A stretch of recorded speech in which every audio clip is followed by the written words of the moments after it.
If you have an abandonment wound and you're walking around with that in the world, you're going to see betrayal. You're going to see rejection. You're going to be looking for evidence that you will be abandoned or have been abandoned.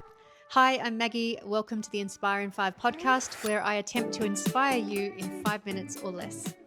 You know when you go to the optometrist and have your eyes tested and you sit in the chair, and then on the wall across the room there are all these letters and numbers, and then they put this thing in front of your face and they change the lenses and they're constantly saying, what's better, this or this?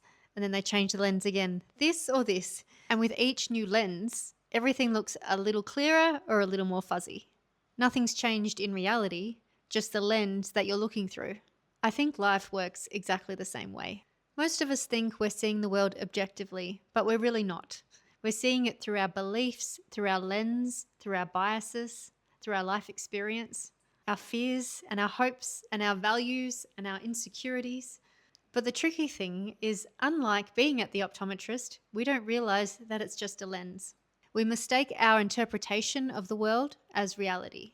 And an example in my life of how I have seen the world through a lens is I have a hair condition where my hair is thinning. It's female pattern baldness, which I'm being treated for. But for many, many years, my hair was thinning and I felt so uncomfortable and so worried about it. And all I could see was other people's hair. I noticed everyone's hair.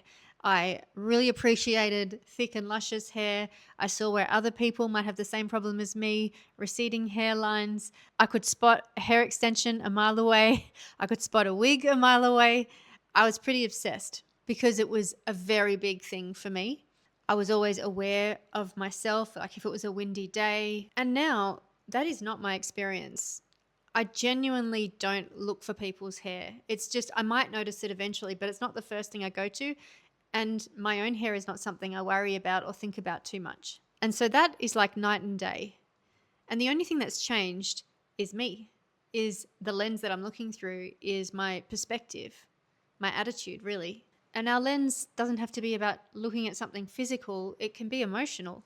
If you have an abandonment wound and you're walking around with that in the world, you're going to see betrayal. You're going to see rejection. You're going to be looking for evidence that you will be abandoned or have been abandoned. Someone doesn't text you back, they've rejected you. Not because that's actually reality, but the brain is trying to protect you from things that have happened in the past. If you were criticized a lot as a kid, you are going to feel criticized by everyone. You're going to interpret feedback as criticism. You're going to take things personally. You can walk into a room already convinced that people don't like you, that you're not good enough. Our brains are so smart. They will find evidence for what we believe. So we're all walking around collecting evidence to reinforce the stories that we believe to be true about ourselves. And that's a really good question to ask yourself. What story am I believing about myself? So if you want to understand your lens, consider listening to your thoughts. What do you constantly notice? What annoys you? What assumptions do you make about strangers? What stories do you automatically tell yourself? And what are you expecting people to do? If you really want to know how you see the world, pay attention to the stories that you're telling yourself about the world. But here's the hopeful part. Your lens can change. Just like when you're at the optometrist and they switch one lens out for another, you can change the lens through which you view the world. The lenses that we look through aren't evidence that something's wrong with us. They're just adaptations. We've just been adapting because the world is painful sometimes. And as children, we don't necessarily have the autonomy to be able to coach ourselves and go, actually, that parent didn't mean that, or actually, that's not really love, that's love. So we've adapted, and now we can undo all of the maladaptions that we've made.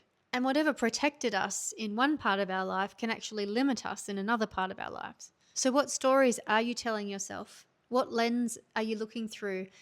And ask yourself, is this lens helping me see more clearly, or is it hindering me? Sometimes we've just got to clean the lens, you know. This is actually one of the things that we spend time exploring in the Aligned Success Lab, which is a 4-week group coaching program with my sister Cathy. If that interests you, I'll leave a link in the description so you can find out more. So please leave a comment. I'd love to read your comments. Like, subscribe, and share. And I'll see you in the next episode.